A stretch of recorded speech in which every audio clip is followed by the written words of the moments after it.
Et pour remplacer les abeilles, j'ai décidé de faire des ruches de scarabées. Voilà, elles sont beaucoup plus résistantes.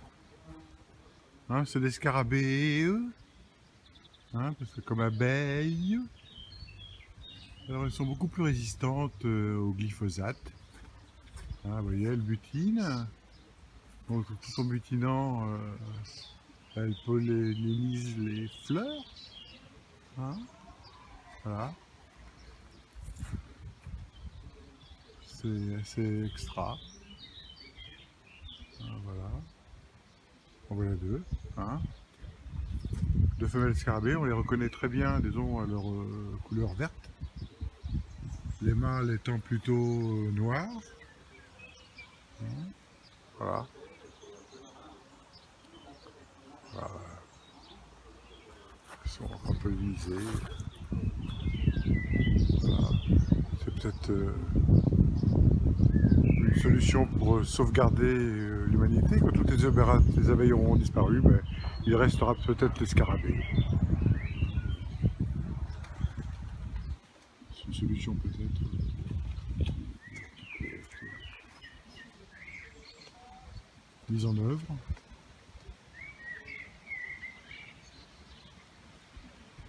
Alors bon, j'ai besoin de ruches spéciales, hein, bien sûr. Hein, voilà,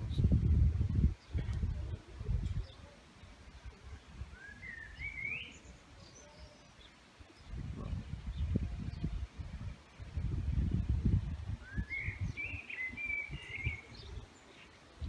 Alors aujourd'hui c'est assez extraordinaire parce qu'il y a beaucoup de chants d'oiseaux.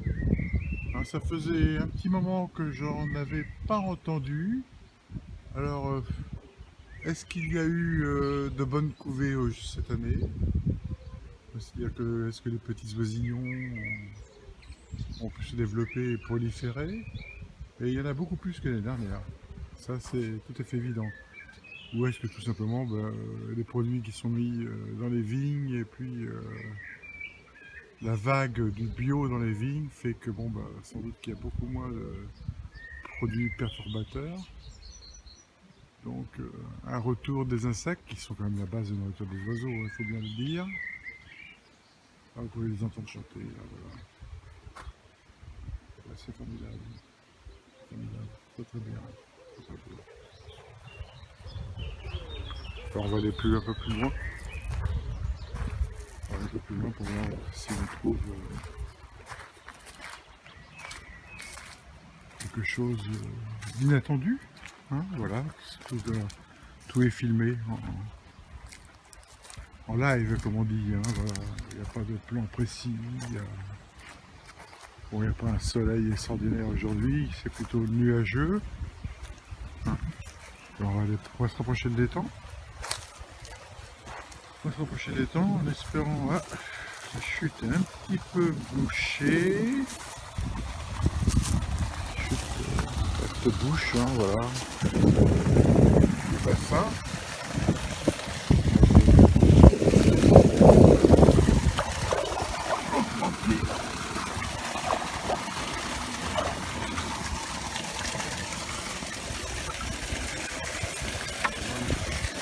Ça ne marche pas plus.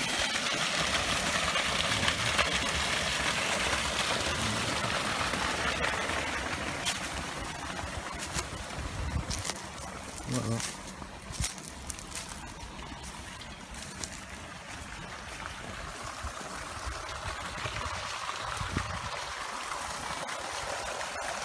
Ce que l'on pourrait voir, c'est qu'il y a des insectes dans le coin. Bon, voilà, on a nettoyé les temps il n'y a pas très très longtemps. On a débarrassé d'un surplus de vases que l'on a étalé sur le terrain. Hein, voilà, alors donc ça fait. On a bouché un trou. On a déterré deux souches d'arbres. Qui prenaient beaucoup de place. Et puis surtout qui ont fait crever à moitié le catalpa, hein, qui a quelques branches avec quelques feuilles. Alors on le laisse, hein, parce que c'était un monument cet arbre. Il a été étouffé par des arbres qui étaient autour. des peupliers qui l'ont étouffé à mon avis. Et puis bon, ben voilà, voilà à quoi il est réduit, hein. C'est un arbre qui sèche. Alors est-ce qu'il faudrait couper les grosses branches en espérant que les branches qui gardent quelques feuilles repoussent. On le laisse comme ça. C'est un monument, ça a été un bel arbre, il est encore en vie apparemment. On le laisse. Ça c'est le séquoia. Hein, voilà. Un arbre magnifique. Qui lui aussi, bon, a eu une maladie. Enfin, toutes ces feuilles, enfin, disons, les épines de pin devenaient toutes rouges. Si bien que tous les séquoias qui étaient à peu près de cette époque en Indre-et-Loire, eh bien, qui avaient la même maladie, tout le monde pensait qu'ils étaient perdus. Donc,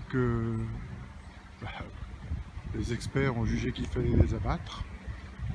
Ils ont été abattus. Nous ne l'avons pas abattu parce que tout simplement, ça coûtait assez cher de faire venir une entreprise spécialisée pour abattre cet arbre. Donc on a attendu.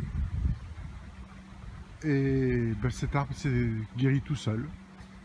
Voilà, les épines sont redevenues vertes. Et il prospère. C'est le roi de ce petit parc. Voilà. C'est le roi. Alors, il y a très peu d'insectes là. Bon, on n'entend pas beaucoup de cris d'oiseaux.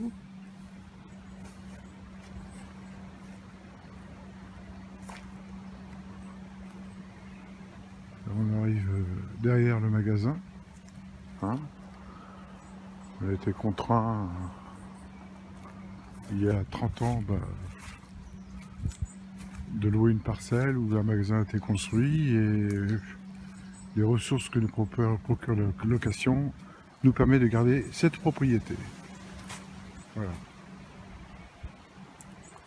Alors nous avons quelques oiseaux qui volent. Je suis surpris parce que l'année dernière je ne voyais plus de petits moineaux et là j'en ai vu quelques-uns. Je l'entends chanter. J'aimerais bien les voir, ils sont cachés dans les arbres, je ne les vois pas. Mais j'entends leurs cris, leur chant plutôt.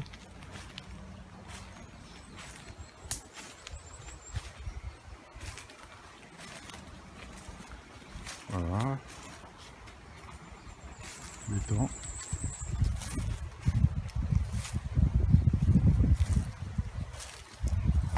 Ah là là, nous avons un canard, une canne. Tiens, tiens, tiens, tiens, tiens.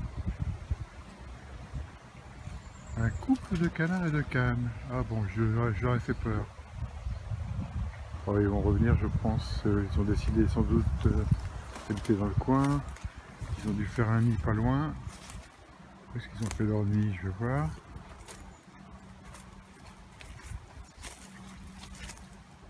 Ils ont décidé de faire un nid. Voilà. J'aurais fait peur.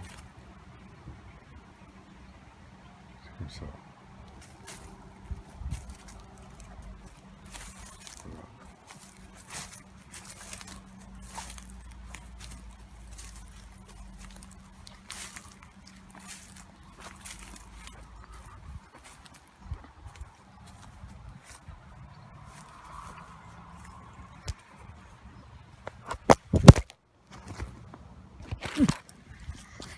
Tomber du portable.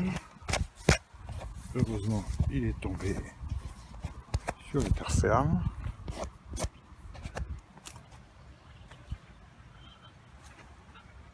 Voilà, on continue.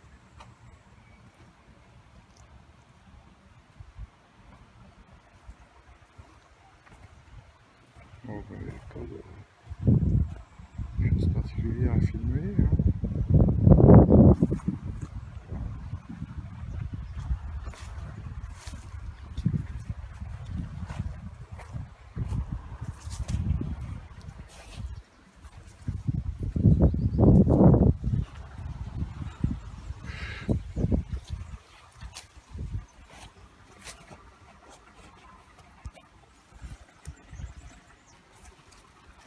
Rien de spécial.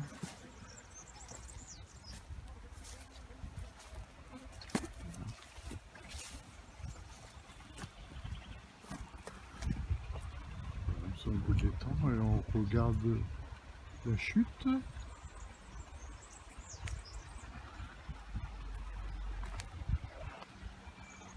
Voilà.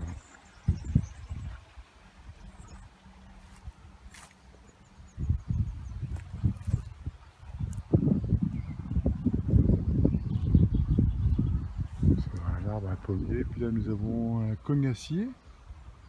Voilà. Qui commence à donner un petit peu quand même. Il y a de plus en plus de coins. Qui sont délicieux. On fait des confitures avec.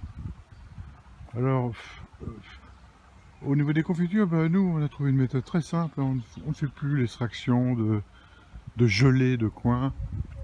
On prend le fruit dans son entier. Bon, évidemment, on a enlevé la peau, hein, on l'a épluché, on enlevé les noyaux.